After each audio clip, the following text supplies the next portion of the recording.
Imagine a world where a boy born into poverty on the windswept Mongolian steppe would grow to command the largest contiguous empire in human history. A world where messages could cross thousands of miles in mere days, where terrified cities surrendered at the sound of a single name. His empire stretched from the Pacific Ocean to the heart of Europe. His tactics rewrote the art of war. His brutality left cities in ash. His laws shaped nations. His legacy still echoes through modern politics, genetics, and geography. This is not the story of a mythical king. This is the real story of Temüjin, the man who became Genghis Khan. Over the next moments, we will journey through betrayal, strategy, brutality, reform, and conquest, and uncover how one man transformed nomadic horsemen into a force that shook civilizations. So saddle your horse, tighten your grip, and prepare to ride into the winds of history. A harsh Mongolian steppe, a world forged in wind and war. The Mongolian steppe of the 12th century was a place of endless horizons, treeless plains stretching farther than the eye could see, broken only by jagged mountains and frozen rivers. It was a land of extremes, blistering summers, bone-cracking winters, sudden storms, and a sky that ruled over life like a capricious god. In this brutal environment, survival was never guaranteed. People were not sheltered by walls or cities. They lived in felt tents, moved with the herds, and followed the rhythms of grass and wind. Tribes competed fiercely for pastures and water sources. Raids were constant, alliances were fragile, and betrayal was expected as part of life. Horses were the lifeblood of the people. A warrior could ride from one end of the steppe to the other with nothing but dried meat, fermented mare's milk in his bow. Strength and loyalty mattered more than titles. In such a landscape, leadership wasn't inherited through luxury. It was earned through survival. This was also a world cut off from the great civilizations to the south and west. To the Mongols, China was a distant giant. To the west lay Persia and Central Asia, lands they had never seen. But the Mongolian steppe was not isolated in spirit. It was shaped by centuries of migrations, tribal wars, and shifting alliances. The culture valued endurance, honor, and cunning. A leader who could unite the steppe could theoretically command one of the most mobile and deadly populations on Earth. But unity was a fantasy. For centuries, no single leader could hold the fractious tribes together. Temporary alliances always shattered into blood feuds. Power was ephemeral, like grass after the rains. Into this unforgiving world, sometime around 1162, a boy named Temüjin was born, destined to transform the chaos of the steppe into an engine of conquest. Temüjin's childhood, born into hardship. Temüjin was born to Yasuge, the leader of the Borjigin clan, a respected warrior, but not a king.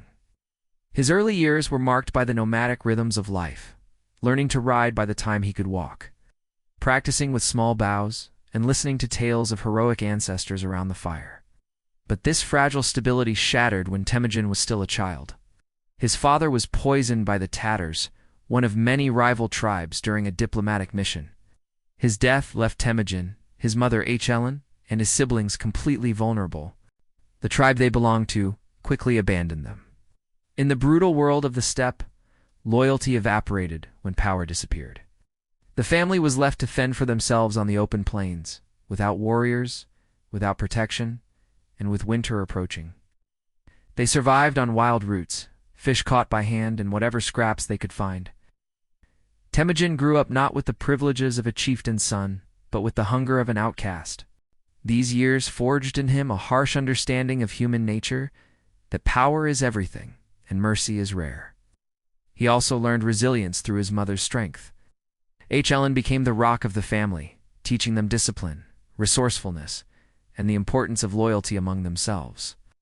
Temüjin also developed early leadership instincts, taking charge among his siblings even as a boy.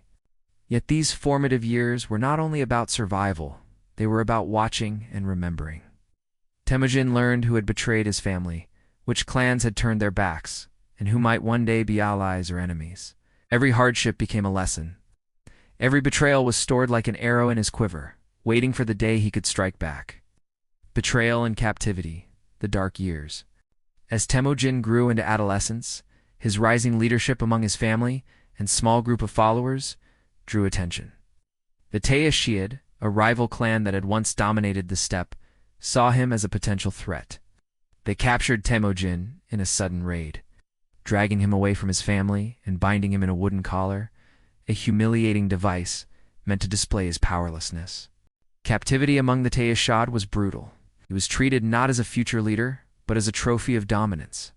Guards mocked him, he was forced to labor, and he wore the wooden cane day and night.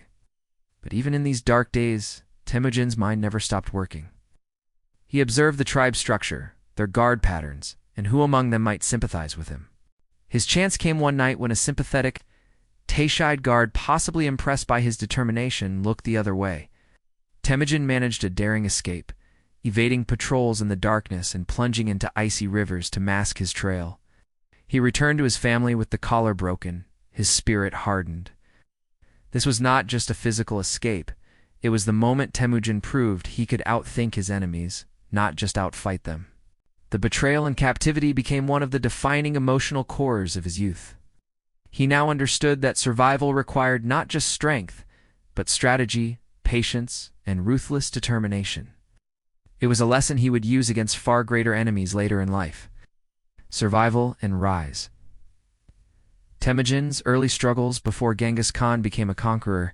He was simply Temüjin, a boy born into hardship on the harsh Mongolian steppe. His father Yasuge was poisoned by a rival tribe when Temüjin was still young, leaving his family leaderless. Overnight, they went from a respected clan to outcasts.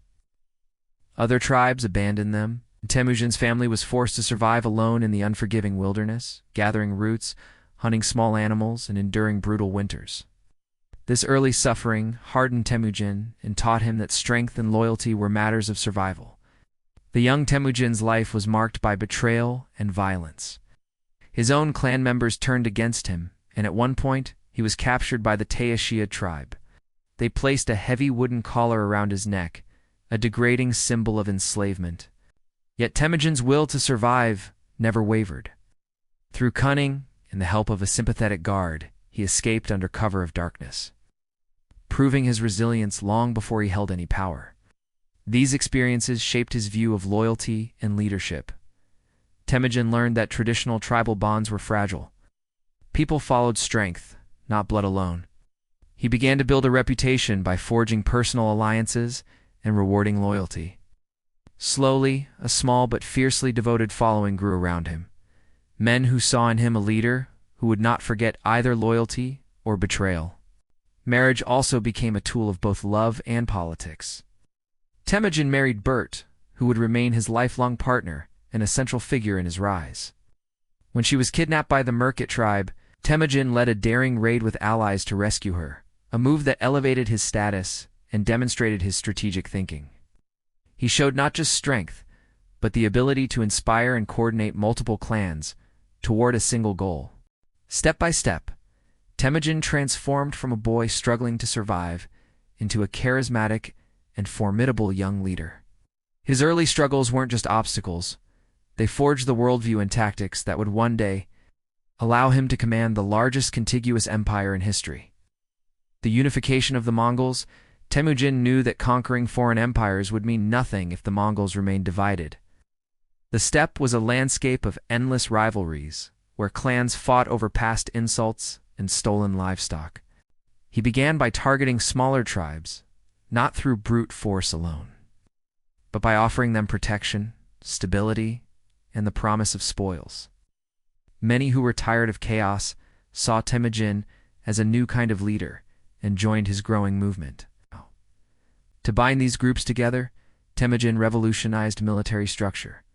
He broke down tribal barriers by organizing his forces into units of 10, 100, 1,000, and 10,000, the Arben, Zuin, Mingen, and Tumen. Men from different tribes were mixed together, creating loyalty to the unit and ultimately to Temüjin himself. This system ensured discipline and weakened traditional clan power. Leadership positions were no longer hereditary. Instead, Temüjin promoted warriors based on loyalty and skill. This meritocratic approach made ambitious fighters flock to his side, knowing they could rise regardless of birth. It also alienated some traditional nobles who saw their influence slipping away, but Temüjin was prepared to crush resistance when it came. Not all clans accepted his rise peacefully. Shmuka, his former blood brother, positioned himself as Temüjin's main rival. Their conflict escalated into a full-scale war between two visions for the Mongol future. Shmuka's aristocratic, tribal hierarchy versus Temüjin, a centralized, disciplined rule. Temüjin's new military organization gave him the edge, allowing him to outmaneuver and eventually defeat Shmuka's forces. After his victory, Temüjin was ruthless, punished traitors, rewarded the loyal, and restructured defeated tribes to integrate them fully under his banner. By doing so, he erased old loyalties and created a single, powerful entity. For the first time in Mongol history, the fractured tribes stood under one unified leadership. By 1206, at the banks of the Anon River, a great Kurultai, a tribal council, declared Temüjin as Genghis Khan, universal ruler of all Mongols. The steppes that had once been a battleground of feuding clans were now the heart of a united empire, ready to look beyond its borders. Temüjin's first battles, testing his strength. Temüjin's rise from an outcast to a commanding presence on the Mongolian steppe wasn't just built on alliances, it was forged through blood and battle. The wind-swept plains of Mongolia were brutal, and every leader's worth was proven not by words, but by victories. Temüjin's first campaigns were against smaller rival groups that underestimated him. Seeing only a boy who once lived in captivity, but behind that quiet determination was a leader who had spent years watching, learning, and planning. These early encounters became the testing ground for his tactical brilliance. His first major test came against the Temüjin, the same tribe that had enslaved him during his youth. Rather than charging headlong, Temüjin adopted a strategy of relentless harassment. His riders struck like lightning, raiding supply lines, ambushing scouts, and vanishing before a counterattack could form. It was psychological warfare as much as physical. He weakened them slowly, forcing their leaders to react in frustration rather than control. This deliberate, methodical approach was unheard of among steppe tribes who typically preferred straightforward clashes. The eventual showdown came when Temüjin lured the Temüjin into difficult terrain, where their larger numbers became a disadvantage. His cavalry surrounded them in waves, using coordinated maneuvers rather than chaotic charges. This was where Temüjin's emphasis on discipline and unit structure shone through. Even in these early days, his army moved like a single organism, with flanking units, reserve forces, and coordinated archery attacks. The Temüjin were routed, their leadership fractured, and their warriors either absorbed or destroyed. Victory wasn't just about survival, it was about sending a message. Temüjin treated those who submitted with surprising fairness, often sparing common warriors and incorporating them into his ranks. The chieftains who resisted were executed without hesitation. This combination of mercy and ruthlessness became one of his defining traits. People learned that resistance meant death, but loyalty meant opportunity. Each conquered group swelled his army's size and resources, turning scattered warriors into a disciplined machine. Temüjin also used these early battles to experiment with command structure. Traditional Mongol warfare was fluid but disorganized. He began assigning fixed roles, breaking his army into decimal units that could act independently. This ensured that even small detachments could function with deadly precision.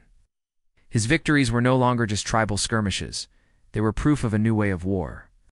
By the time these campaigns ended, Temüjin had transitioned from a young avenger into a formidable warlord who was reshaping the steppe.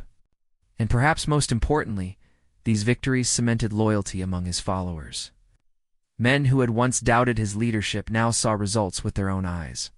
He rewarded bravery, punished betrayal, and shared spoils generously. For the first time, warriors began to believe they were fighting for something larger than their clan. They were fighting for a leader destined to change history. Rival clans and endless feuds. The Mongolian steppe in the late 12th century was a vast chessboard of constantly shifting alliances and rivalries. Temüjin's victories in his youth drew both admiration and fear. Smaller clans sought his protection, while powerful rivals began to view him as a dangerous upstart, threatening their centuries-old balance. The Temüjin, Naman, Merket, and Karait were just a few of the major players in this intricate web. Each tribe had its own ambitions, feuds, and grudges that spanned generations, and Temüjin's task was nothing less than uniting a people who had only ever known division. For centuries, Mongol tribes fought not over ideology but survival. Disputes over grazing land, horse theft, marriages, and revenge killings created a cycle of blood feuds that never ended. Leaders rose and fell rapidly, killed in raids or betrayed by former allies. No one had ever successfully united the steppe for long. Alliances were temporary and built on convenience. Temüjin recognized this pattern early on. He realized that if he simply followed the old ways, he'd be swallowed by the same endless whirlpool of revenge that had consumed leaders before him.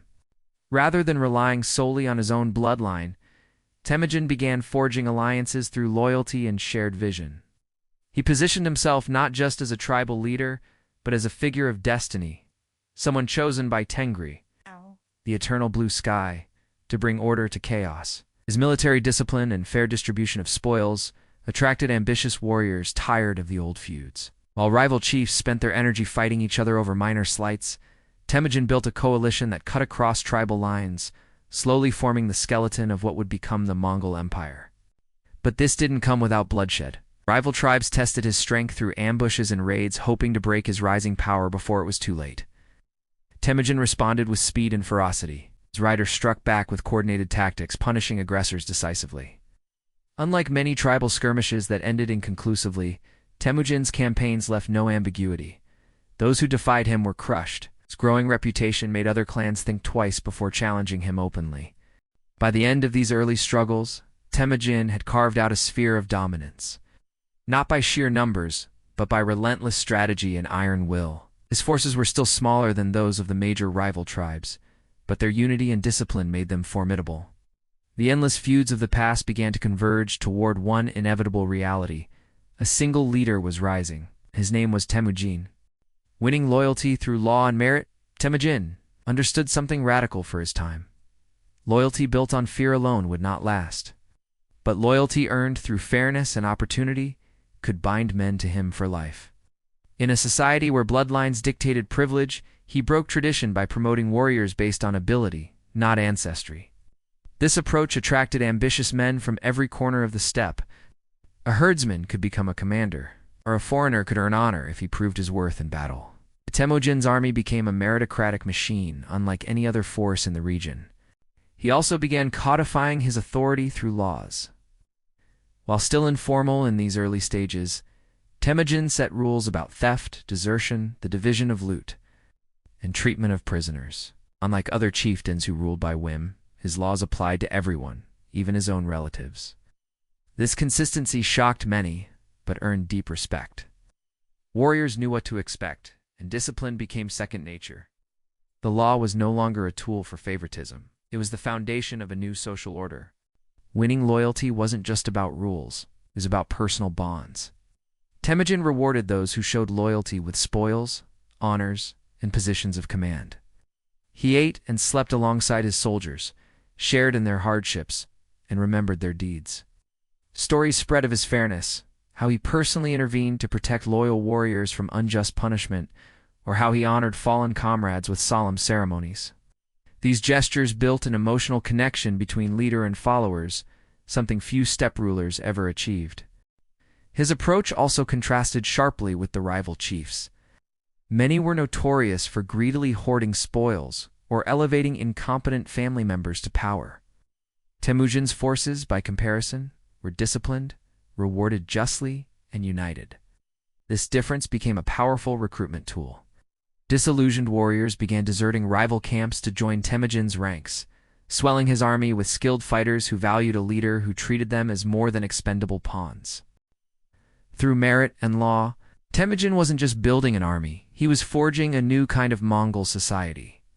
One where power flowed upward through loyalty and ability, not downward through arbitrary privilege. This philosophy would become one of the core pillars of the Mongol Empire's strength. The defeat of the Temüjin had once enslaved Temüjin. Now, years later, they stood as his first major obstacle to uniting the steppe. They were powerful, numerous, and confident that their past dominance still meant something. But Temüjin approached their defeat not as revenge alone, though revenge burned hot in his heart, but as a strategic necessity. Crushing them would cement his authority, deter other rivals, and proved that his disciplined forces could overcome larger tribal confederations. Temüjin meticulously prepared his army for this campaign. He mapped the Taishad's grazing lands, identified their supply routes, and sent scouts to monitor their movements day and night. Rather than launching one massive assault, he unleashed a series of calculated strikes, harassing their flanks, isolating small detachments, and cutting off resources. His cavalry operated like a coordinated organism, appearing and disappearing across the steppe with terrifying efficiency. When the Taishad finally mustered their forces for a decisive battle, Temüjin was ready. He lured them into a trap, using a feigned retreat to pull their cavalry into a narrow valley. There, his main force encircled them with devastating precision. Arrows rained down, horses crashed into each other, and the once mighty tribe descended into chaos. The discipline Temüjin had instilled gave his army the edge. They held formation while the Taishad fractured under pressure. The aftermath was brutal. Temüjin executed the tribe's leadership but spared common warriors who submitted, absorbing them into his ranks. This was a deliberate policy. He punished resistance but rewarded surrender with inclusion, expanding his army after every conquest. The fall of the Taishad sent shockwaves through the steppe. For generations, they had been a dominant power. Now, they were erased in a single campaign. This victory elevated Temüjin's status to a new level. He was no longer just a rising leader. He was a conqueror capable of destroying entire tribes. Other clans began reconsidering their alliances carefully. Resistance against him was no longer simply dangerous. It was suicidal. It was crushing the Merkit, a personal war. The Merkit had kidnapped Temüjin's wife, Bert, years earlier, a humiliation that scarred him deeply, though he rescued her with the help of the Karaite leader Tegrel and his blood brother Jamuka. The Merkit had never been punished. Now, with a disciplined army at his back, Temüjin saw the time had come for vengeance and justice. This was not just another conquest, it was personal. The Merkits lived along the Selenge River, using its valleys for grazing and defense. Temüjin launched a swift, coordinated attack, catching them off guard. Unlike other tribal raids, this wasn't a chaotic assault. It was a planned operation. Scouts cut off escape routes, cavalry encircled their camps, and archers created walls of death that prevented retreat. The Merkit quickly realized they were facing a different Temüjin than the boy they once wronged. The fighting was fierce but one-sided. Temüjin's forces overwhelmed the Merkit in waves, using precise formations and relentless pressure. Many Merkit warriors were killed, others scattered into the forests, and their leadership was dismantled. Temüjin showed no mercy to the leaders who had orchestrated Bert's kidnapping. They were executed publicly, sending a clear message to any who would dare cross him in the future. However, for the surviving Merkit families, Temüjin again employed his calculated mercy.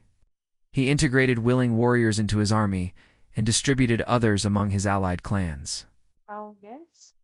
This both weakened the Merkit's tribal identity and strengthened his growing coalition.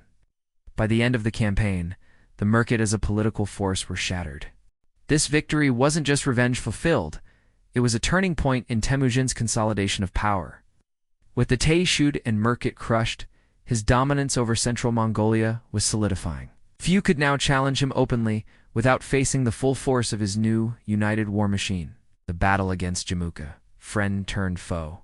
Jamuka and Temüjin began as sworn brothers, bound by an Anda oath, a sacred bond stronger than blood.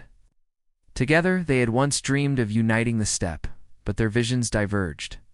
Jamuka represented the old tribal aristocracy, favoring hereditary rule and privilege. Temüjin represented a new order based on merit and discipline.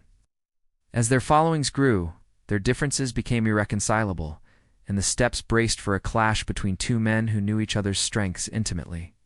Jamuka struck first, gathering a coalition of powerful tribes who feared Temüjin's rising influence. He commanded a larger army, bolstered by the traditional elites.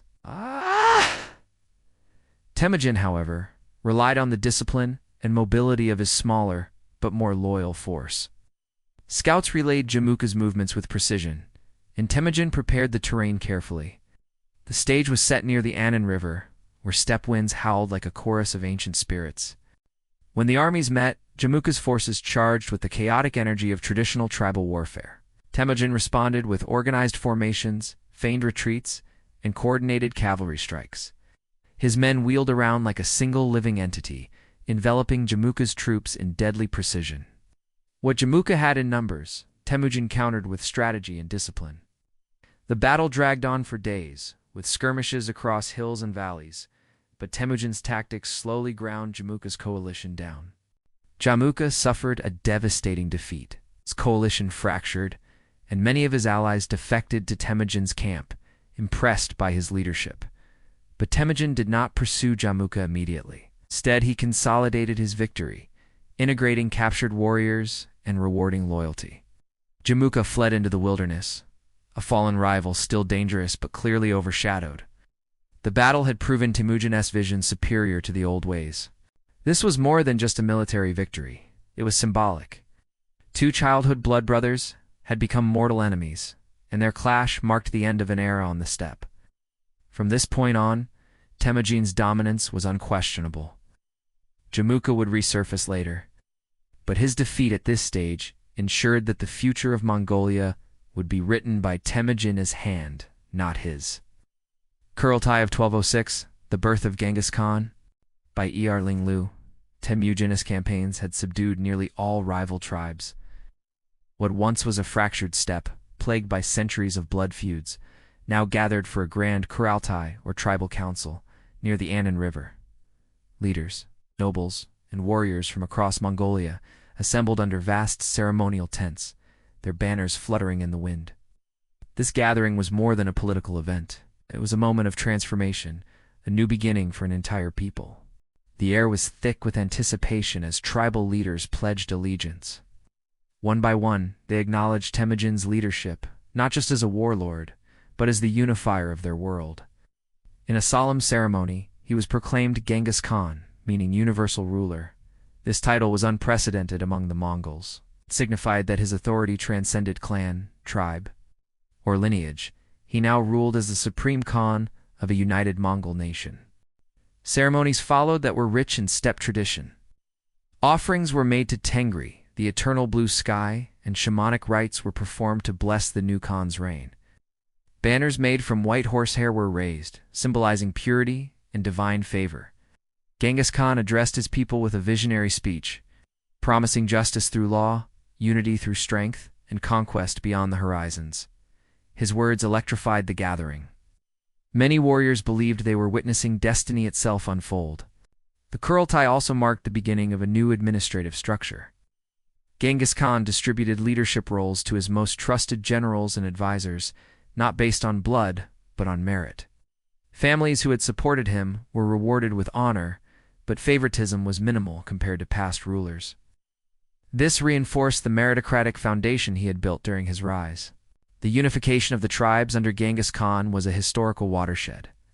For the first time in history, the Mongols stood as a single, organized nation, ready to project their power far beyond the steppes.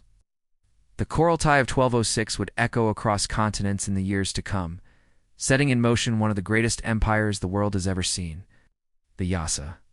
Laws of the steppe with unification achieved. Genghis Khan turned his attention to creating a legal framework to hold his vast and diverse realm together. The Yasa, a code of laws attributed to him, was both practical and visionary. It combined ancient steppe customs with innovative regulations designed to enforce discipline, ensure loyalty, and maintain order in an expanding empire. Unlike many law codes, it wasn't carved in stone or written down formally at first. It was a living system, memorized and enforced rigorously. The Yasa covered every aspect of life: military conduct, theft, marriage, religious practice, and diplomacy. Desertion in battle was punishable by death, as was the theft of livestock, a critical offense in steppe society. There were rules governing the distribution of loot, the treatment of envoys, and even personal behavior, such as prohibitions against washing clothes and running water or urinating in ashes. These might seem strange today, but they reflected deep cultural values and a drive to maintain unity. One of the most striking features of the Yasa was its universality. It applied to everyone, from the lowest herder to Genghis Khan's closest relatives. This broke with centuries of Mongol tradition where elites operated above the law. By holding everyone accountable, Genghis fostered trust and predictability within his ranks. People knew what was expected of them, and justice was swift and often severe. The Yasa also played a crucial role in military discipline. Soldiers were forbidden from plundering before a battle's conclusion, ensuring formations weren't broken by greed. Spies and messengers were protected by strict codes, allowing for safe communication across vast distances. Religious tolerance was enshrined. Partly out of pragmatism, Genghis knew that ruling a multi-faith empire required flexibility, not fanaticism. The creation of the Yasa transformed the Mongols from a coalition of tribes into a structured empire with rules that extended beyond blood ties. It became one of the hidden engines of Mongol success, enabling them to manage lands and peoples stretching thousands of miles. From the Yellow River to the Caspian Sea, reorganizing the army, 10,000-strong Genghis Khan's greatest tool of power was his army, and after uniting the tribes, he transformed it from a collection of tribal horsemen into the most efficient fighting force the world had ever seen. He introduced the decimal system, dividing his army into units of 10 arban, 100 zuan, 1,000 mingan, and tamen. This structure created clear chains of command and allowed massive armies to maneuver with precision, even across difficult terrain. Each unit had appointed leaders based on merit, not lineage, ensuring loyalty to Genghis rather than tribal chiefs. Soldiers were trained rigorously in archery, horseback riding, and communication. Every man was expected to know his place in the formation and follow orders without hesitation. This level of discipline was unheard of among nomadic warriors who traditionally fought as loosely organized bands. Genghis also abolished tribal distinctions within the army. Warriors from different clans were deliberately mixed within units to prevent tribal loyalties from undermining cohesion. This policy forced soldiers to bond as comrades rather than as tribesmen, fostering unity through shared identity as Mongols under one Khan. The logistics of supporting such an army were staggering, but Genghis mastered it. Each soldier carried dried meat, fermented mare's milk, and spare horses, enabling rapid movement without relying on supply trains. This gave the Mongols unprecedented mobility, allowing them to strike far and vanish before the enemy could respond. In many ways, Genghis built a mobile war machine centuries ahead of its time. This reorganization wasn't just a military reform, it was a nation-building act. By turning the army into a structured, loyal, and disciplined force, Genghis Khan created the backbone of his empire. It was this army that would soon roll west and east, shaking ancient civilizations to their core. Communication across the steppe, the yam system. The Mongol Empire spanned vast distances, but Genghis Khan developed a brilliant communication network to manage it, the yam system. This was essentially a relay network of stations, horses, and messengers that stretched across the empire, allowing information to travel at lightning speed for the era. It became the arterial system of Mongol administration. Relay stations were placed roughly every 25 to 30 miles, stocked with fresh horses and supplies.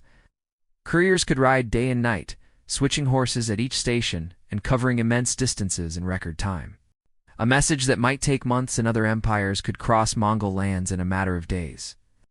This speed allowed Genghis to respond to crises swiftly, coordinate armies separated by thousands of miles, and maintain control over distant provinces. The yam wasn't just for military messages. Diplomatic envoys, merchants, and officials used it as well, turning it into a backbone of governance and trade. It was protected by strict laws. Harming a messenger or station was a grave offense, punishable by death. This ensured the system's security and reliability. The network also acted as an intelligence system. Reports on rebellions, movements of enemies, or local conditions flowed constantly to the capital. Genghis often had better and faster information than his enemies, giving him a strategic edge. In many ways, the yam was the medieval equivalent of a high-speed internet backbone, invisible but essential to the functioning of the empire. This innovation revealed Genghis Khan not only as a conqueror, but as a master administrator. His understanding that communication equals power allowed his empire to function as a coherent whole. Despite its enormous size, spies, scouts, and psychological warfare before launching his massive campaigns, Genghis Khan built a sophisticated intelligence network that was decades ahead of its time. Scouts and spies infiltrated enemy territories months, sometimes years before invasions began, They mapped terrain, identified water sources, studied enemy morale, and noted internal divisions. This intelligence gave the Mongols the ability to strike with surgical precision, often knowing more about their enemies than the enemies knew about themselves. Genghis valued information as much as weaponry. He placed scouts at the front and rear of his columns to ensure constant updates on terrain and enemy movements. This allowed him to adapt rapidly, avoiding ambushes and exploiting weaknesses the moment they appeared. In an era where armies often stumbled blindly into battle, the Mongols moved like a single, well-informed organism. Psychological warfare was another deadly weapon. Genghis Khan deliberately cultivated a reputation for unstoppable brutality. Surrendering cities were often spared, but those who resisted were annihilated so thoroughly that stories spread like wildfire. Refugees carried tales of Mongol cruelty to distant lands, often shattering enemy morale before the Mongols even arrived. Fear became an invisible ally, marching ahead of his armies. Spies also acted as provocateurs, sowing discord within enemy ranks. They spread rumors, bribed officials, and sometimes forged alliances with disgruntled factions. By the time Mongol forces struck, many enemies were already weakened from within. This dual strategy, intelligence gathering and psychological manipulation, Genghis Khan's armies into invisible invaders long before their horsemen appeared on the horizon. The brilliance of this system lay in its subtlety. Genghis didn't rely solely on brute force.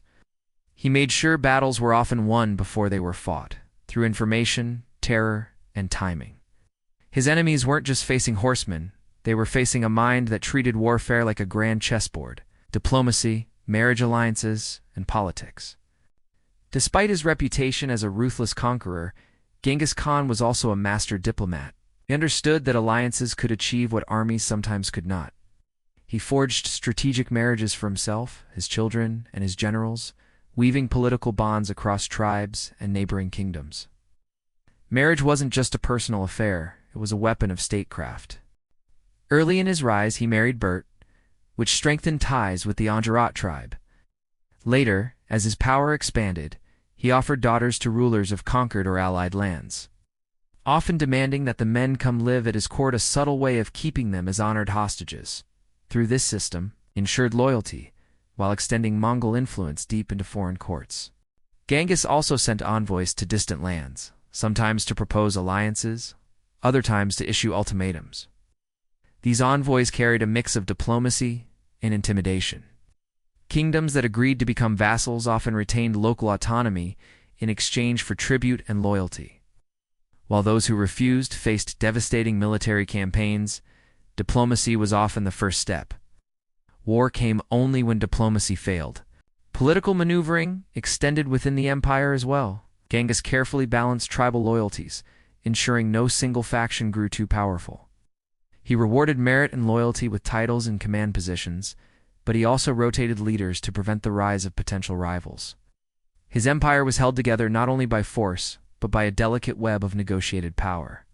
This combination of diplomacy and intimidation made Genghis Khan a figure who could appear as either a partner or a nightmare, depending on one's response to his envoys.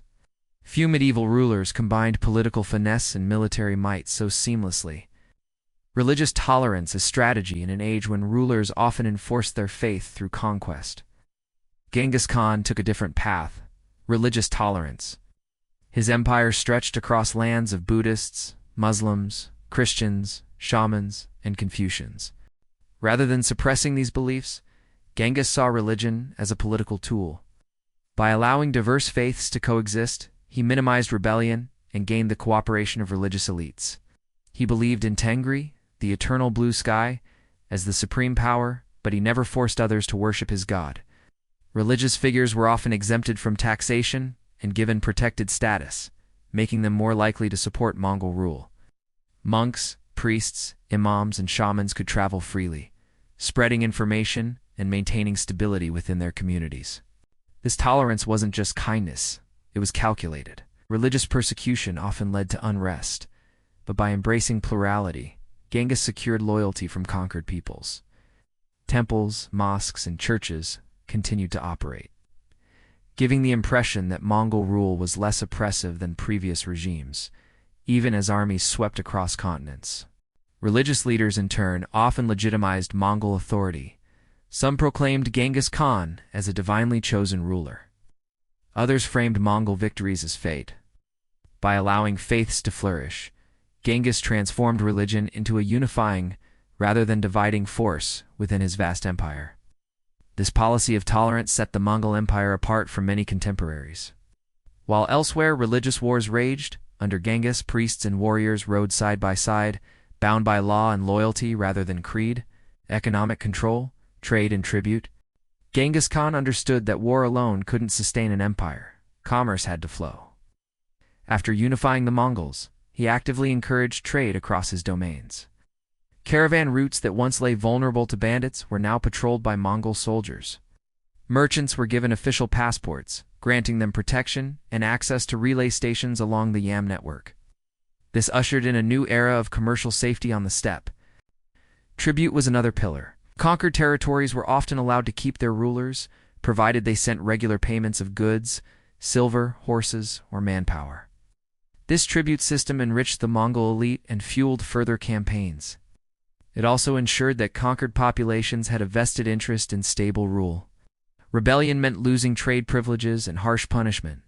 Genghis recognized the power of Silk Road commerce. By controlling trade routes between China, Persia, and Europe, the Mongols positioned themselves as the gatekeepers of intercontinental exchange.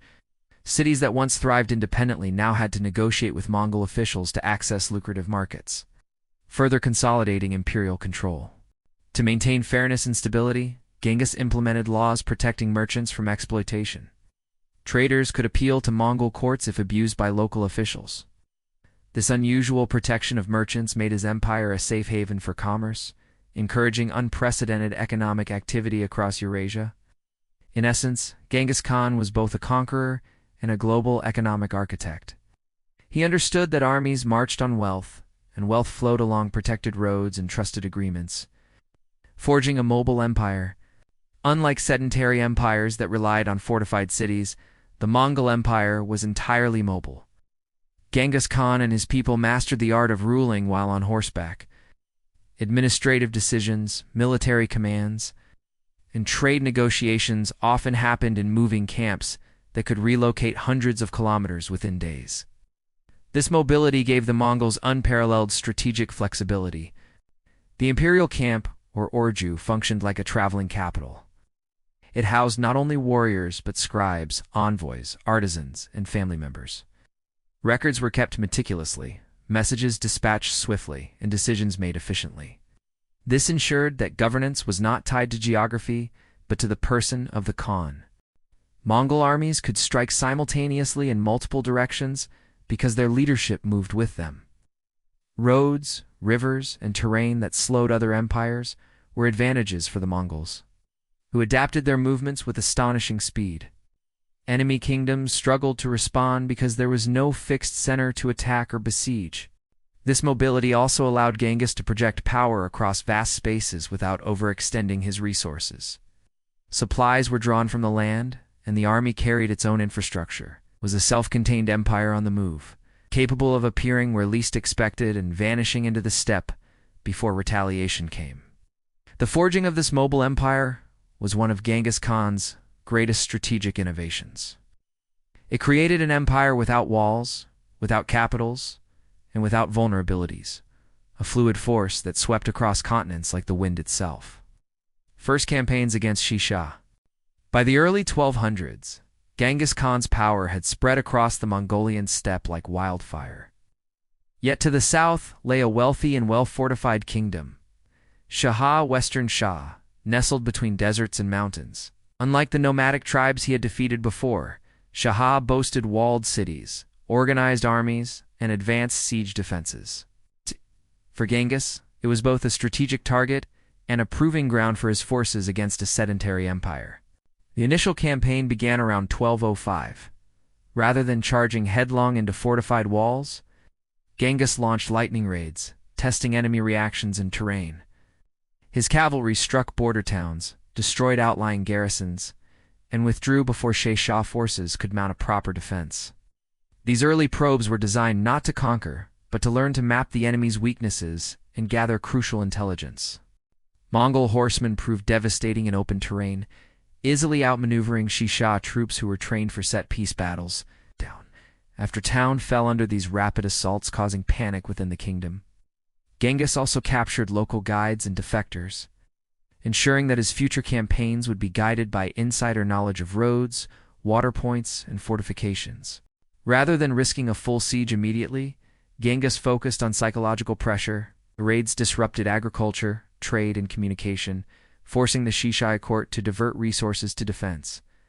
By the time the Mongols withdrew after the first campaign, they had weakened Xi Xia without committing to a single major siege, setting the stage for larger offensives to come. These initial forays showed that the Mongols could threaten a sophisticated state without direct conquest. And more importantly, the Genghis was willing to adapt his methods when faced with new kinds of warfare. Xi Xia was not just another tribal enemy. It was his first real kingdom-sized challenge, testing Chinese fortresses and tactics. Genghis Khan understood that defeating Xi Xia later, the Jin would require something new, learning how to break walls. His steppe warriors were unmatched in mobility, but they had never before faced the towering stone and brick fortresses of northern China. The 1207 campaign became a laboratory of experimentation in siege warfare. Mongol armies deliberately targeted smaller fortified towns first, treating them as training grounds.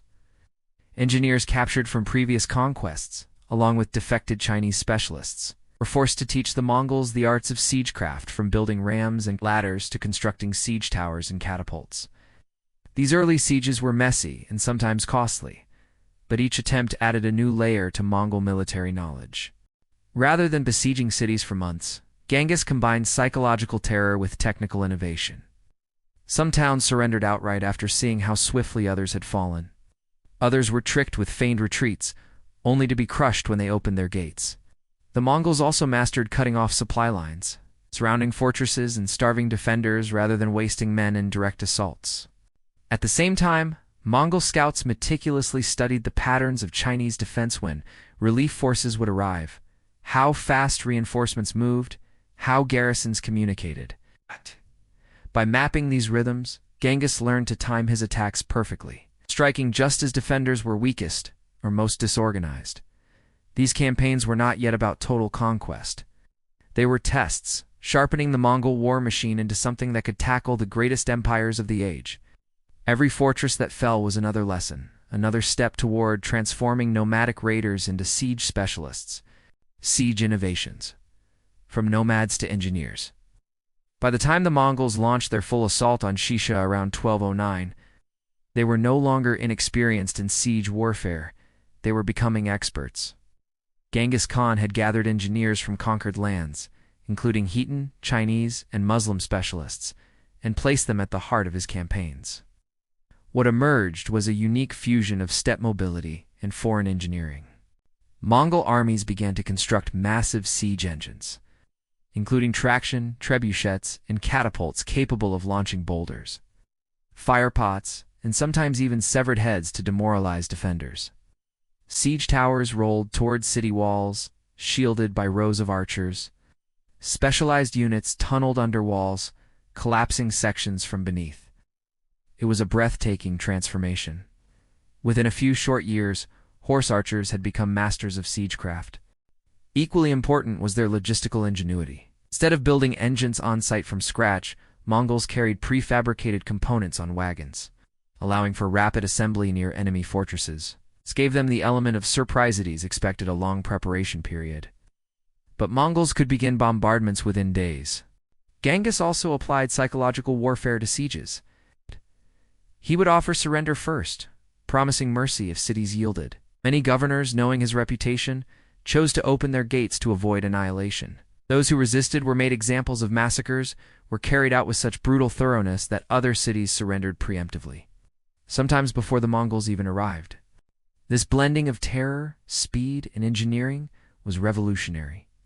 The Mongols had evolved from hit-and-run raiders into an unstoppable siege force, capable of overwhelming some of the most advanced defenses in the world.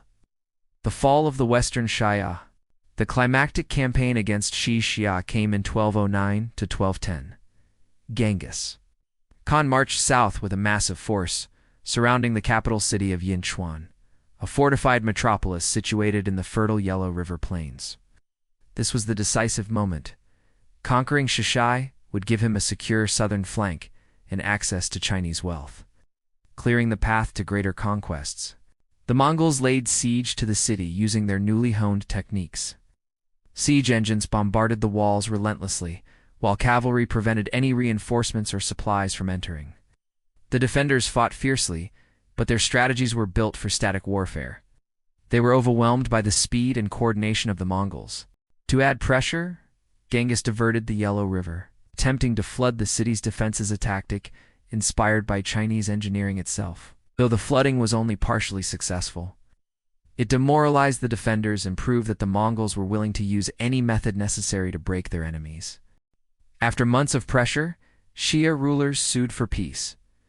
They agreed to become vassals of the Mongol Empire, offering tribute, military support, and submission. Genghis accepted, for now. He needed to conserve his strength for the much larger Jin Dynasty to the east. Xia became a loyal, if reluctant, subordinate state until their later rebellion would seal their fate. The fall of Xi Xia marked a turning point. Genghis Khan had demonstrated that he could defeat a civilized, fortified kingdom, not just steppe rivals. The world was beginning to realize that the Mongols were no longer merely nomads, they were empire builders. Turning to the Jin Dynasty, a massive enemy with Xi Xia subdued, Genghis Khan turned his gaze to the Jin Dynasty, one of the most powerful states in East Asia. Ruling over northern China, the Jin possessed vast armies, immense cities, and sophisticated defenses. Yet they were politically complacent, underestimating the Mongols as mere barbarians. For Genghis, the Jin represented the ultimate prisa, wealthy, sprawling empire ripe for conquest. In 1211, the Mongol army crossed the Gobi Desert, launching a massive invasion. The Jin, accustomed to fighting nomadic raids, were shocked by the scale and discipline of the Mongol forces. Entire cavalry divisions moved with precision, coordinated across hundreds of kilometers. Kun outposts crumbled under relentless assaults, and Mongol spies had already sown confusion behind enemy lines. Unlike Xi Xia, the Jin possessed immense resources, but they were plagued by internal divisions. Corruption in the court, rival factions among generals, and overconfidence all worked to Genghis Khan's advantage. He deliberately targeted weak points, striking border fortresses, cutting off communication, and forcing the Jin to spread their forces thin. Genghis also used feigned retreats, a classic steppe tactic on a grand scale. Mongol forces would pretend to break, luring Jin armies into the open, where hidden cavalry wings encircled and destroyed them. This method humiliated the Jin commanders, who struggled to adapt to a type of warfare they had never encountered. The Jin invasion was not just a military campaign. It was a clash of civilizations.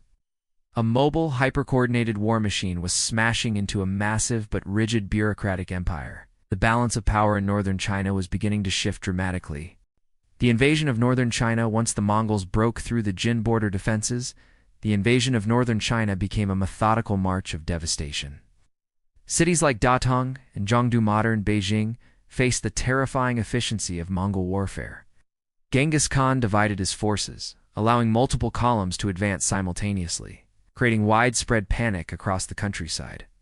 One of his greatest advantages was the Yam relay system, which allowed messages and orders to travel faster than any Jin courier network. Armies hundreds of kilometers apart could coordinate attacks as if led by a single mind, encircling entire provinces. Jin defenders found themselves outmaneuvered before battles even began. The Mongols also targeted economic infrastructure, burning fields, destroying irrigation canals, and disrupting grain storage. This was not random destruction. It was strategic starvation designed to weaken resistance over time. Peasants fled in droves, abandoning fields and cities, leaving the Jin administration paralyzed. Urban centers became the focal points of resistance. Some held out for months, others surrendered quickly. But each siege further sharpened Mongol skill and reputation. The Jin capital of Zhongdu was placed under siege in 1213. After a brutal campaign, it fell in 1215. The sack was catastrophic, riches were plundered. Civilians slaughtered, and Jin power shattered in the north. By the mid-1210s, Genghis Khan controlled much of northern China. What had begun as a series of probing raids had turned into a full-scale conquest, reshaping the political map of East Asia. Conquest through fear and strategy. The conquest of Xi Xia and Jin was not merely achieved through brute strength. It was accomplished through a careful interplay of terror, speed, and strategy. Genghis Khan realized early on that the Mongols were vastly outnumbered. To compensate, he made fear his greatest ally. Entire cities surrendered without a fight, simply because they had heard what happened to those who resisted. Before launching campaigns, he sent envoys demanding submission. Cities that accepted became tributaries. Those that refused faced annihilation. The consistency of this policy created a predictable pattern, one that spread like wildfire through rumor networks. When Mongols approached, terrified populations often urged their leaders to surrender to avoid slaughter. Strategically, Genghis Khan never wasted his forces in unnecessary attrition. He targeted weak points first, severing supply lines and isolating cities, making eventual sieges much easier. He exploited political divisions among the Jin, supporting rival factions and using defectors to undermine their defenses from within. This dual approach, psychological domination and precise strategic calculation, seemingly impossible campaigns into stunning victories. The Jin, with all their power, fell not only because of Mongol arrows, but because their morale and structure collapsed under pressure. By the end of these campaigns, Genghis Khan had accomplished what no steppe leader had ever done. He had broken the might of two powerful Chinese kingdoms, opening the way for westward expansion. The Mongol Empire had become a continental force, feared from the Pacific coast to the edges of Central Asia. The Khwarazmian Empire, a fatal diplomatic incident by 1218. Genghis Khan stood as the unchallenged master of the steppes in northern China. His armies were seasoned by years of conquest, his administration was efficient, and his ambitions stretched beyond horizons he had once only dreamed of as a boy on the Mongolian plains. To the west lay the Khwarazmian Empire, a vast and wealthy state spanning Central Asia. Persia and parts of Afghanistan, ruled by Shah Allah ad-Din Muhammad II. It was a proud and prosperous realm, with glittering cities like Bukhara and Samarkand. Thriving caravan routes, and a ruler convinced of his own superiority. Unlike his previous campaigns, Genghis did not initially see Khwarazm as a target for war. Instead, he saw mutual opportunity. Mongol conquests had opened up massive trade networks across Asia, and Khwarazm's position along the Silk Road made it the perfect partner. Genghis sent a large caravan of merchants and diplomats, laden with furs, silk, gold, and official letters proposing friendship and trade. It was a calculated move, both a gesture of goodwill and a way to quietly assess the empire's strength. But fate turned on a single decision. When the caravan reached the city of Otra, its governor, Inohuk, grew suspicious. Whether driven by paranoia, arrogance, or simple greed, he accused the Mongols of being spies. He seized the goods, executed the merchants, and sent their heads to the Shah. This was not just an insult, it was a direct challenge to Mongol honor. Genghis reacted with measured diplomacy first. He sent a second delegation, including 3 ambassadors, demanding that the Shah punish Inohuk and deliver him to the Mongols for justice. But Shah Muhammad made a fateful error. Instead of appeasing the Khan, he had one of the envoys executed and the others humiliated. In Mongol culture, envoys were sacred. Harming them was unforgivable. That moment sealed Khwarazm's fate. Genghis Khan gathered his generals and reportedly declared that the Shah had chosen war. In the Mongol worldview, insults could not go unanswered. What had begun as an opportunity for alliance now became the trigger for one of the most catastrophic invasions in medieval history, one that would erase entire cities from the map. The Caravan Massacre. War is declared. The execution of the Mongol caravan was more than an isolated crime. It was a declaration of hostility. Genghis Khan, known for his patience and strategic mind, did not respond with immediate rage. He spent months meticulously preparing for what was to come. The Mongols gathered intelligence on the Khwarazmian Empire's defenses, studied its geography, and analyzed its weaknesses.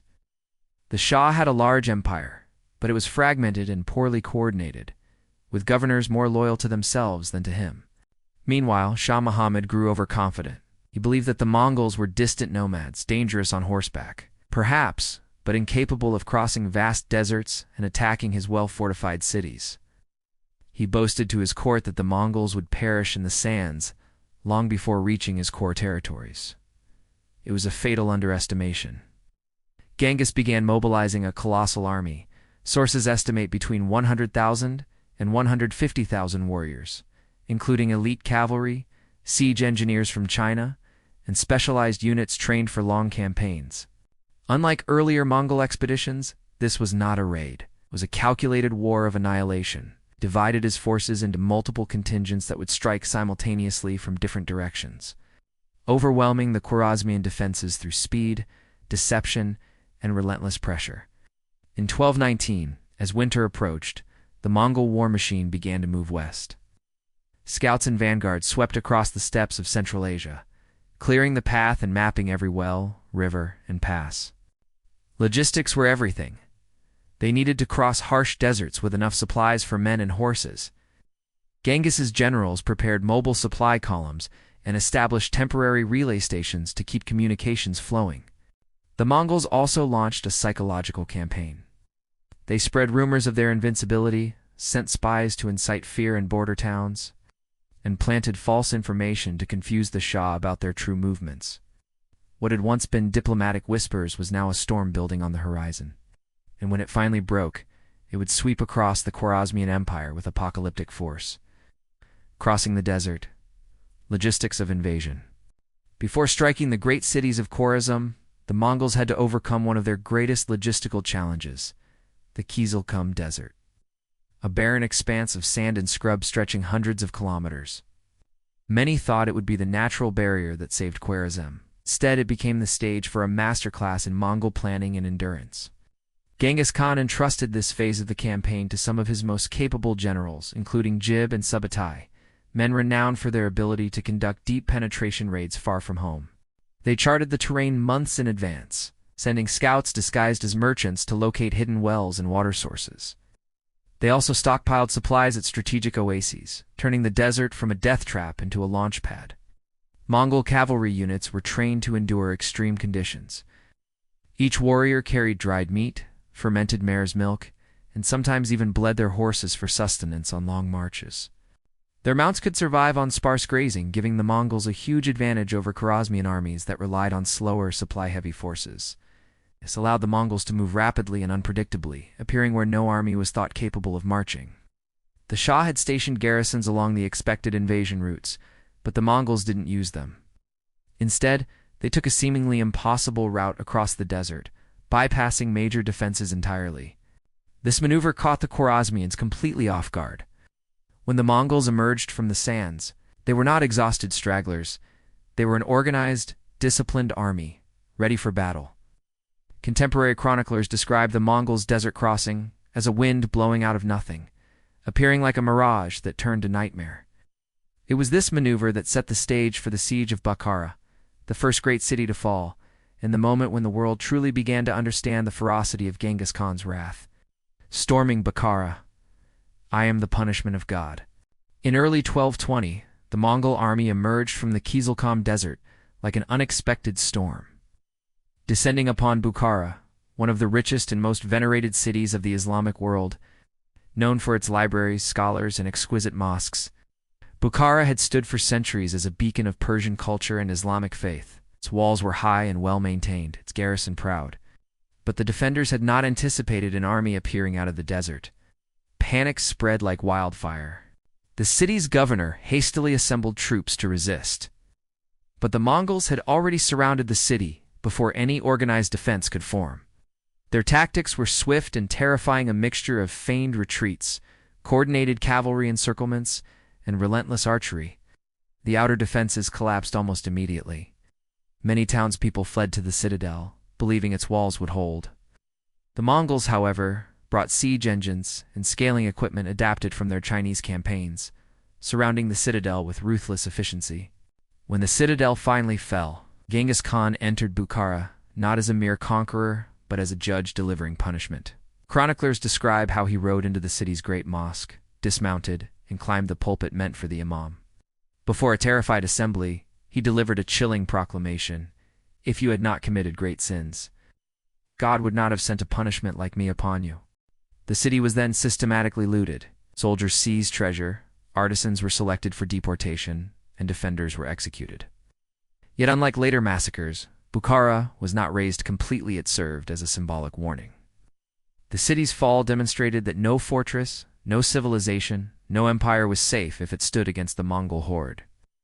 This psychological blow would echo throughout Khwarazm, softening resistance in the campaigns to come. The fall of Samarkand. If Bukhara was a cultural jewel, Samarkand was the beating heart of the Khwarazmian Empire, an immense, fortified city of tens of thousands, adorned with palaces and markets that dazzled foreign visitors. Shah Muhammad had stationed his main army there, confident that its walls and soldiers could hold against any siege. By the time Genghis Khan's forces approached, the Shah himself had already fled eastward, abandoning his army to face the Mongols alone. The Mongols arrived with frightening speed. They launched a three-pronged assault.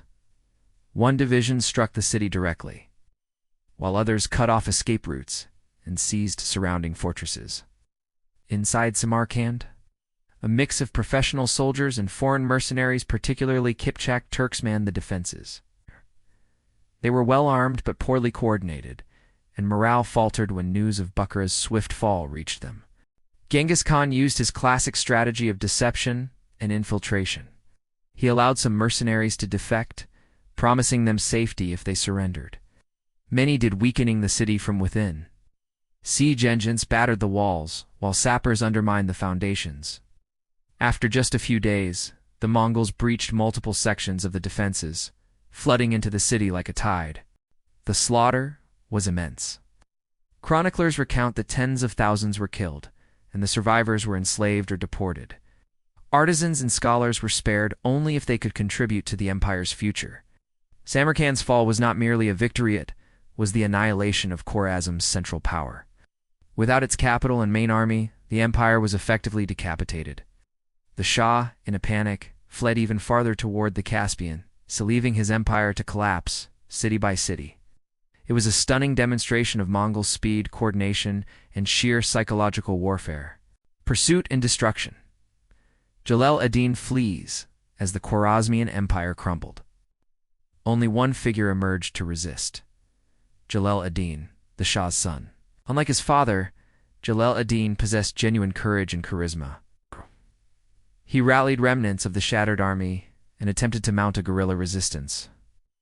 But Genghis Khan was not content with taking cities. He wanted to erase the royal line itself. Jalal ad-Din fled southward through Persia toward Afghanistan, pursued relentlessly by Mongol detachments. Genghis personally led the chase, moving with his characteristic speed. Along the way, Jalal tried to regroup and recruit local forces, but fear of Mongol retribution kept most rulers from aiding him. Every delay cost him dearly as Mongol cavalry closed in. The climactic encounter came near the Indus River in 1221. Jalal ad-Din, with perhaps 30,000 men, turned to fight rather than flee any farther. Facing him was a Mongol force that was smaller but far more disciplined and strategically superior. Genghis Khan positioned his forces to encircle and overwhelm, while Jalal attempted desperate countercharges. The battle ended in disaster for the Khwarazmians. Jalal ad-Din's army was shattered, thousands drowned in the river trying to escape, and the survivors were hunted down. Plunging into the torrent and escaping to the far shore, a feat that impressed even Genghis. Chroniclers say the Khan ordered his archers to stop, admiring his enemy's courage. His flight marked the end of organized resistance and opened the gates of Persia to Mongol domination. The Siege of Nishapur. Brutality unleashed among the many horrors of the Mongol conquests. The Siege of Nishapur stands out for its sheer brutality. Located in northeastern Persia, Nishapur was a large, prosperous city that became a focal point of rebellion after the Mongols began their western campaigns. In 1221, when a Mongol garrison commander, Taka, who happened to be Genghis Khan's son-in-law, was killed during a local uprising, the Khan vowed vengeance beyond measure. The siege was entrusted to Tolui, Genghis Khan's youngest son. The Mongol army surrounded the city, cutting off all escape routes. Siege engines and archers pounded the defenses, while sappers undermined the walls. The defenders fought bravely, but once a breach was opened, Mongol troops surged in. What followed was a massacre unparalleled even by Mongol standards. Contemporary Persian chroniclers report that the entire population was slaughtered: men, women, children, and even animals. The numbers vary wildly, with some sources claiming hundreds of thousands killed. Every street became a river of blood. Every house was looted and burned. The massacre was so complete that Tolui ordered the city leveled, leaving behind nothing but ashes and bones. This was not wanton chaos, but calculated terror. Reshaped's destruction served as a brutal message to every city still contemplating resistance: submit peacefully or face annihilation. For decades afterward, the very name Reshaped evoked horror across Persia and Central Asia. Military organization, decimal system, and discipline. One of Genghis Khan's greatest innovations wasn't a new weapon or siege tactic, it was structure. The Mongol military was reorganized into a decimal system that divided soldiers into units of tens, hundreds, thousands, and 10,000s: Arban, Zuan, Mingen, and Tumen. Each unit had appointed leaders based on merit, not birth, a radical departure from traditional tribal hierarchies. This system allowed incredible flexibility in warfare.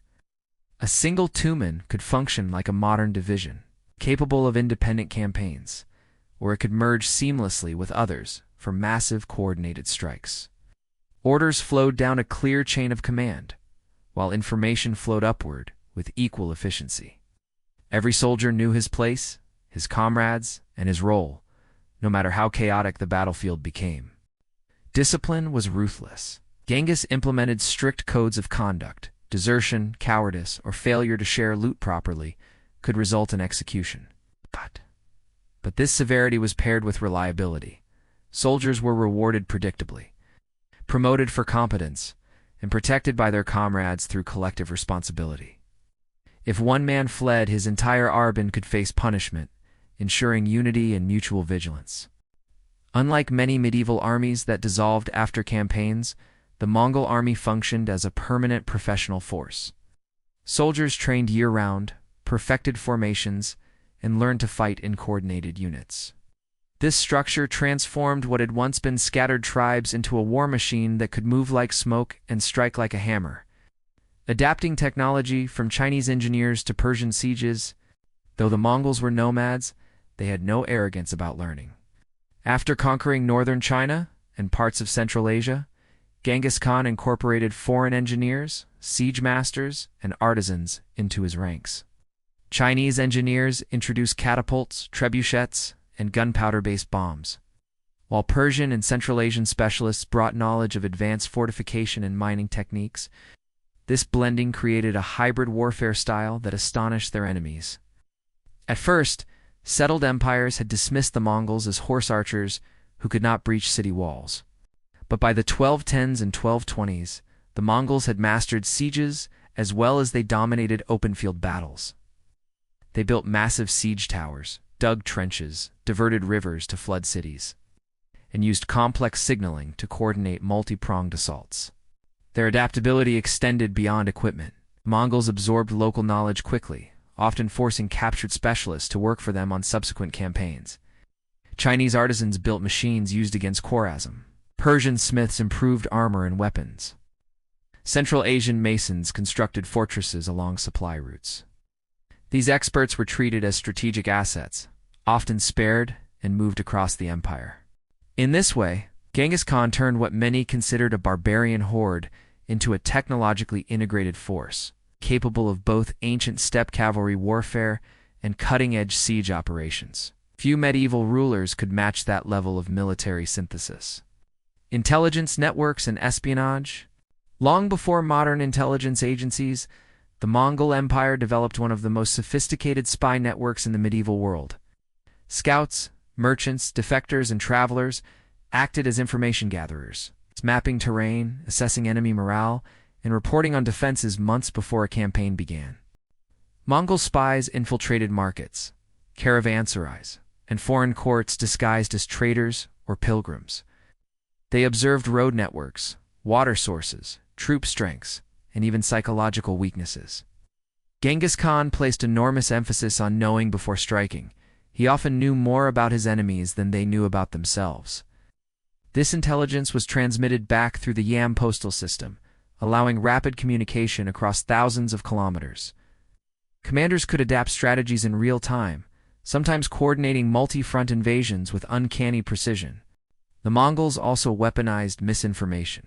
They spread rumors of their own numbers being far greater than they were, released prisoners with exaggerated tales of Mongol cruelty, and used feigned retreats to mislead scouts. This combination of espionage and psychological warfare made their campaigns seem omniscient and unstoppable, often breaking enemy resistance before a single arrow flew.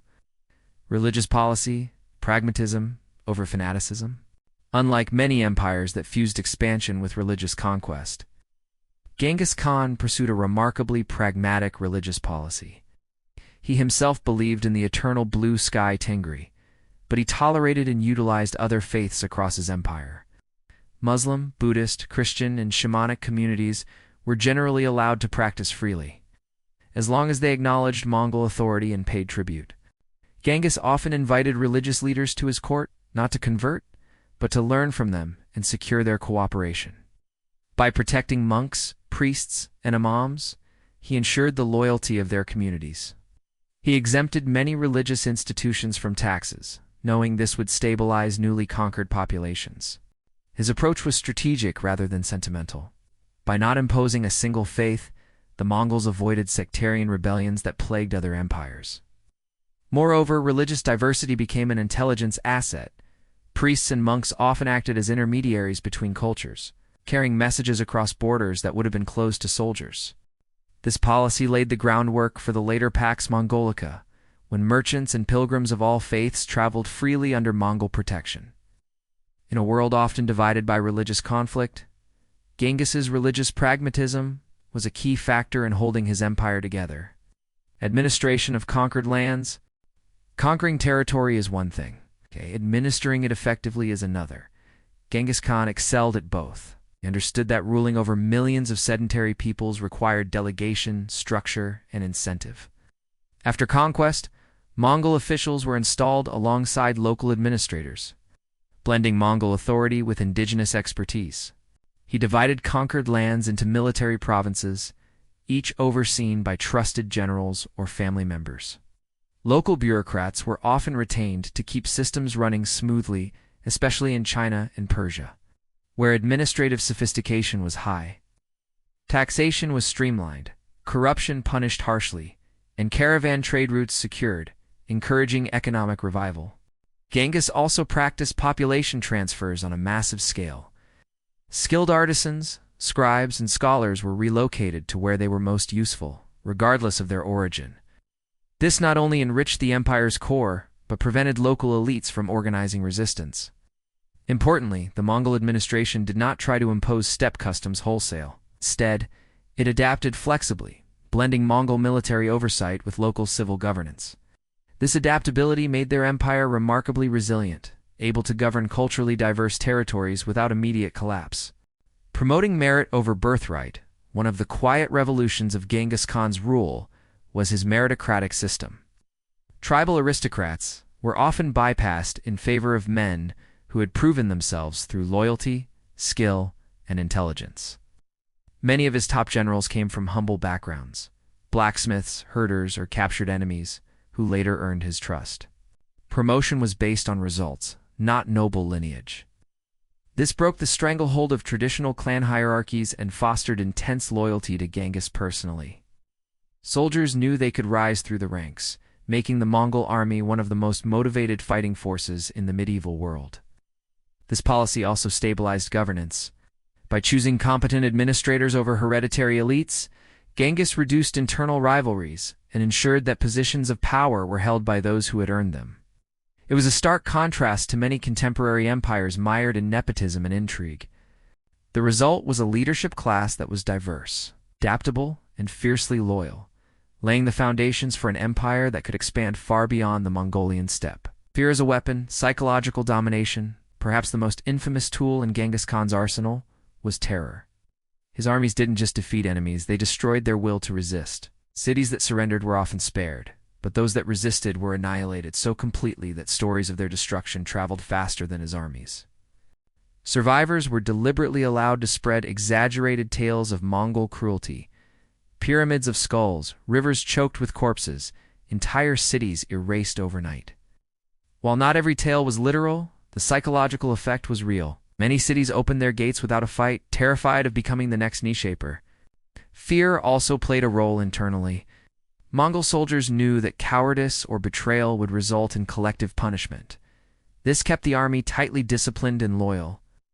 On the battlefield, staged retreats and surprise ambushes added to the enemy's panic, making the Mongols seem almost supernatural. Genghis Khan understood that terror could save his soldiers' lives. By breaking enemy morale in advance, he often avoided prolonged sieges or costly battles. It was a cold, calculated strategy, not mere brutality for its own sake. The Western Shah's last stand.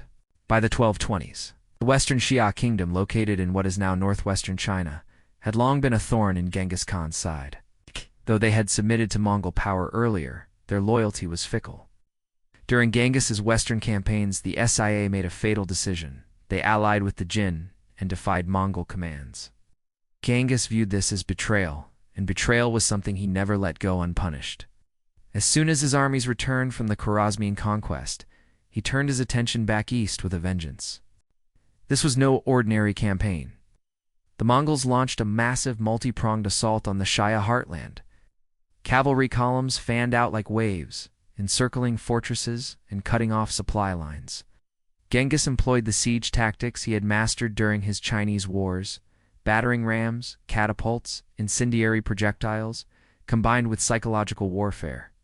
Entire villages were wiped out to break resistance before it could rally. Xi cities, renowned for their defensive walls, began to fall one by one. Inside the capital, Zhongxing, panic spread like wildfire. The Xia ruler tried to negotiate, but Genghis refused any compromise. He demanded total submission, hostages, and troops for future campaigns. When the Xia hesitated, the Mongols tightened the noose. Chroniclers describe a deliberate war of annihilation, unlike the more pragmatic approach Genghis sometimes took with other states. This was personal. The Xia had betrayed him during his absence. In 1227, Zhongxing fell. The Mongols slaughtered vast numbers of inhabitants. The exact figures are unknown, but contemporary sources suggest mass executions and enslavements on a staggering scale.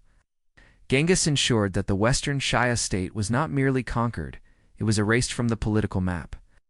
Its culture, archives, and royal line were systematically extinguished. This would be Genghis Khan's last campaign, but it ended with a chilling message to the world. Betrayal against the Khan was unforgivable. The mysterious death of Genghis Khan. Amid this ferocious campaign, something unexpected happened. In the summer of 1227, Genghis Khan died. The exact circumstances remain one of history's great enigmas. The Mongols did everything possible to conceal the event.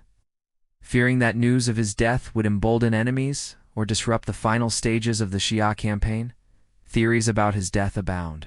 Some chronicles claim he fell from his horse during a hunt and succumbed to his injuries.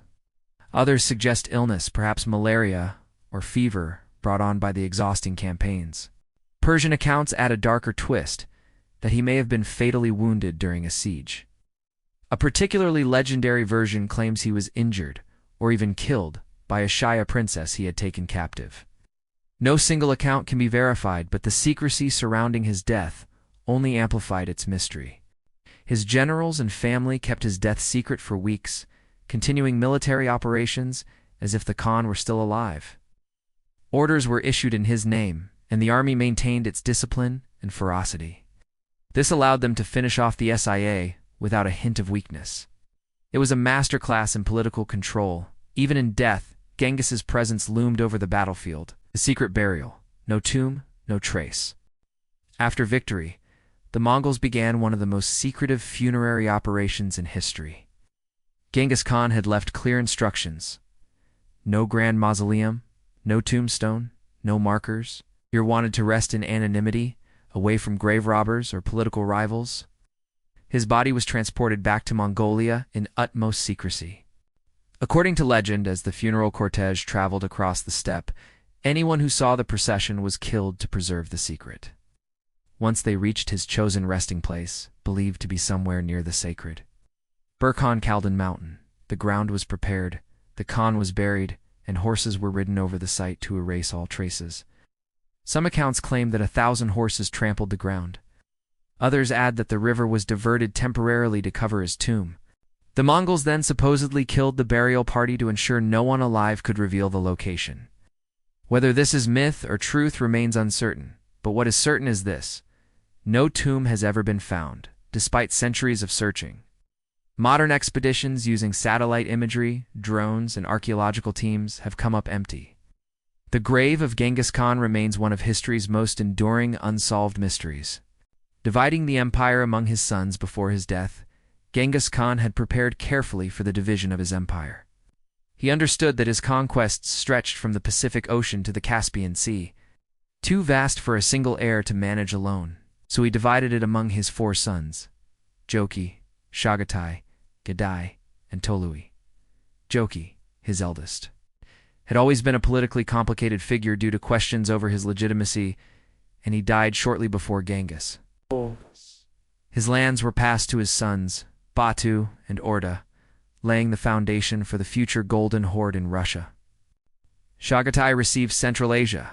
He was known for his strictness and adherence to Mongol law. Gedai, chosen as the Great Khan, received the heart of the empire and the right to rule over the others. Tolui, the youngest, received Mongolia itself as the homeland steward. This division reflected both pragmatism and tradition, ensuring loyalty through shared inheritance while maintaining a clear line of imperial command. But it also planted the seeds for future rivalries. Each branch of the family would soon develop its own ambitions, leading to power struggles in the generations to come. Succession and the rise of Gedai, the death of Genghis Khan, left behind more than just a vast empire. It left behind a power vacuum of unimaginable scale. This was not a simple matter of one son stepping into his father's shoes. This was about holding together millions of people, dozens of cultures, and lands stretching across 2 continents. After the campaign against the Western Xia concluded, and Genghis's death was quietly managed, the Mongol elite turned to the matter of succession, and the future of the empire hung in the balance. Unlike many conquerors, Genghis Khan had thought ahead. Years earlier, he had made it known that his 3rd son, Gedai, was his chosen successor. This was a deliberate and strategic choice. Chagatai, the 2nd son, was known to be strict and fiery. Joki, the eldest, had died after years of tension and suspicion over his parentage. Gedai, on the other hand, was known for his diplomatic temperament, his ability to mediate disputes, and his respect for his father's vision. He was not the most militarily brilliant of the sons, but he was the one most capable of holding the empire together without fracturing it. However, succession was not automatic. The Mongols followed the tradition of the Kurultai, a great council of nobles and princes, to select the next great Khan.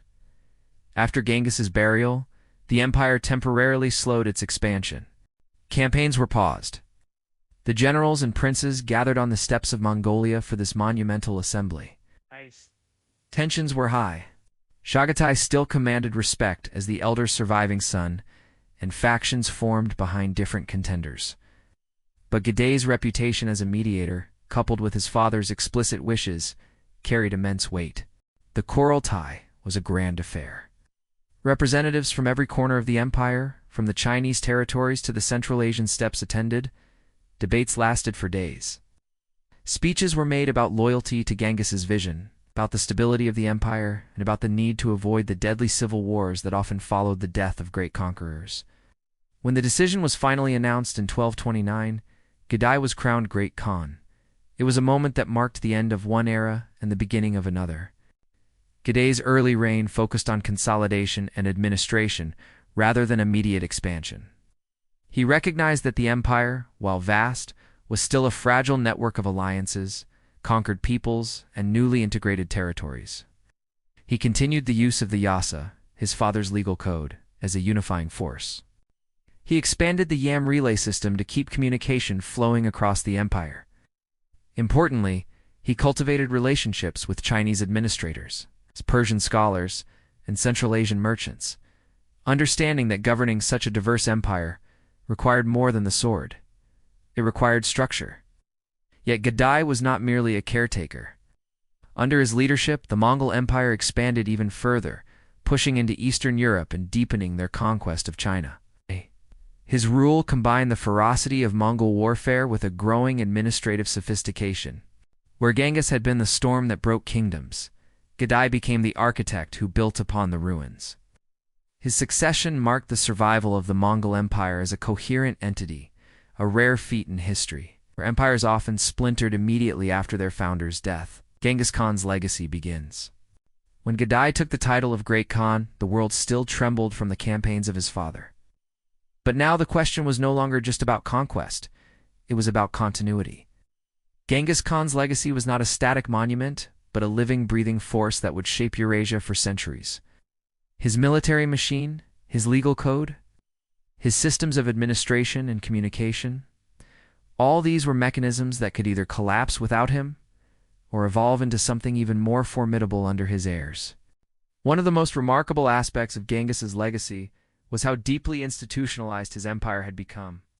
Unlike many charismatic conquerors who ruled through personal loyalty alone, Genghis had built a framework that transcended his own presence. His decimal military structure, the Yam relay network, and the Yasa laws gave the empire a backbone. This meant that after his death, generals and administrators could continue functioning with a surprising level of cohesion. The machine he built didn't die with him, it accelerated. Culturally, his legacy was more complex. To his own people, Genghis Khan was not just a conqueror, but a lawgiver, a unifier, and a divine figure chosen by eternal heaven. Among conquered peoples, however, he was often remembered in extremes, either as a brutal destroyer or as the figure who brought a strange, violent form of order. In China, he laid the foundations for Mongol rule that would last through the Yuan dynasty. In Central Asia, he left behind devastated cities, but also reopened trade arteries that had been dormant for centuries. Strategically, his legacy lived on in the next generation of campaigns. He had trained his sons and generals to think beyond traditional boundaries. They understood logistics, psychological warfare, diplomacy, and the value of mobility. His successors didn't need to reinvent the wheel. They simply expanded upon the engine he had built. Under Gedai and later rulers, the Mongols would push into Eastern Europe, Korea, the Middle East, and even Vietnam, adapting and innovating as they went. Perhaps the most enduring element of his legacy was the idea of Mongol supremacy through discipline and adaptability. His conquests reshaped political borders, cultural flows, and economies across Eurasia. His name became both legend and warning, whispered in fear from Baghdad to Vienna, and celebrated in Mongol camps as the greatest conqueror to have ever lived. Genghis Khan's death did not end his empire. It marked the beginning of its global transformation, the Mongol expansion under his heirs. With Gedai at the helm, the Mongol Empire did not pause to mourn, it surged forward. The first major campaigns of this new era were directed westward and southward. In China, the Jin Dynasty was crushed completely, and the Mongols moved to consolidate control over the fertile plains of northern China. This was followed by a massive western expansion, led by some of Genghis's most talented generals, including Subutai and Batu. The western campaigns were breathtaking in scale and precision. The Mongols launched a series of coordinated invasions into Eastern Europe, sweeping through the Russian principalities, Poland, and Hungary. Their cavalry armies moved with terrifying speed, using intelligence networks to outmaneuver local armies. At the Battle of Mohi in 1241, for example, they annihilated the Hungarian forces through a combination of feigned retreats, flanking maneuvers, and precise timing. Europe had never encountered anything like it. Simultaneously, the empire continued its advance into Persia and the Islamic world, consolidating the lands conquered during Genghis's campaigns. Under the Mongols, cities like Samarkand and Bukhara became administrative centers, while caravan routes flourished under Mongol protection. Merchants were encouraged to travel, scholars exchanged ideas, and previously isolated regions were suddenly linked by a vast, if harsh, imperial order. This period also saw the Mongols experimenting with local governance in ways that went beyond Genghis's original approach. They began incorporating Chinese bureaucratic methods, Persian financial systems, and Central Asian trade expertise. Gedai and his advisors understood that conquest alone was not enough. Sustainable control required integration, not just domination. As a result, the Mongol Empire began to look less like a raiding force and more like a global empire. Yet their expansion was not without challenges. The death of Gudai in 1241 caused temporary disruptions, halting campaigns in Europe as Mongol princes returned for the Kurultai to choose a new great Khan. But by that point, the empire stretched from the Pacific Ocean to the heart of Europe, the largest contiguous empire in human history. What Genghis began, his heirs had turned into a sprawling imperial reality. Cultural exchange and the Pax Mongolica. One of the least expected consequences of Mongol domination was the explosion of cultural exchange. The Mongol conquests opened up trade routes, revived old Silk Road networks, and created a geopolitical environment where merchants, missionaries, and scholars could travel with unprecedented safety. Historians later called this era the Pax Mongolica, the Mongol Peace. Under this imperial umbrella, goods flowed like never before. Chinese silk and porcelain traveled west, while Persian carpets, spices from India, and European glassware moved east. Mongol stations and relay posts allowed caravans to rest and resupply, making long-distance trade more feasible and secure. Markets in cities like Karakoram, Kambalik, Beijing, Samarkand, and Tabriz bustled with goods and languages from across the known world. Ideas traveled alongside goods. Islamic astronomers shared knowledge with Chinese scholars. European travelers like Giovanni de Piendel Carpini and William of Rubrac brought back vivid accounts of Mongol lands. Buddhist monks, Nestorian Christians, and Muslim merchants all coexisted under the Mongol umbrella, each contributing to a vast intellectual and cultural interchange. The Mongols themselves were remarkably open to foreign knowledge, often employing foreign administrators, scientists, and artisans. This period also saw technological transfers that would shape the world for centuries. Gunpowder technology spread westward, while paper-making techniques moved across continents. Navigation, cartography, and medical knowledge were exchanged at an unprecedented scale. The Mongols didn't invent these technologies, but by connecting civilizations, they acted as the conduits of transformation. Ironically, the same routes that spread trade and ideas would later spread disease. The Black Death, which ravaged Eurasia in the mid-14th century, is believed to have spread along these Mongol-protected trade networks. But even with that grim chapter, the Pax Mongolica remains one of the most profound examples of how conquest can unintentionally lead to global cultural fusion. Genghis Khan's enduring legacy. From terror to transformation centuries after his death, Genghis Khan remains a figure both feared and revered. To some, he is the ruthless conqueror whose armies slaughtered millions and razed entire cities. To others, he is the visionary who connected continents and laid the foundations of a new world. His legacy is multifaceted, stretching far beyond the blood-soaked battlefields of the 13th century. Militarily, his strategies influenced generals for generations. His emphasis on mobility, intelligence, psychological warfare, and meritocracy set him apart from contemporary rulers. Modern military historians still study his campaigns for their tactical brilliance, and his organizational methods foreshadowed modern military logistics. The Mongol army under his leadership was a masterclass in adaptability and speed. Culturally and politically, his empire broke down barriers between civilizations. The Mongols were often brutal, yes, but they also facilitated unprecedented exchange. Cities that survived their conquest often flourished under Mongol rule, benefiting from lower trade taxes, improved infrastructure, and access to vast markets. The globalization of the medieval world was, in many ways, accelerated by the Mongol Empire. In Mongolia itself, Genghis Khan's image became the ultimate national symbol. His name graces airports, currencies, and monuments. In the 20th and 21st centuries, his legacy was reclaimed from centuries of foreign demonization, reframed as a story of unity, leadership, and cultural pride. Across the world, historians continue to debate his moral legacy, but none dispute his historical impact. Ultimately, Genghis Khan's story is not just about one man.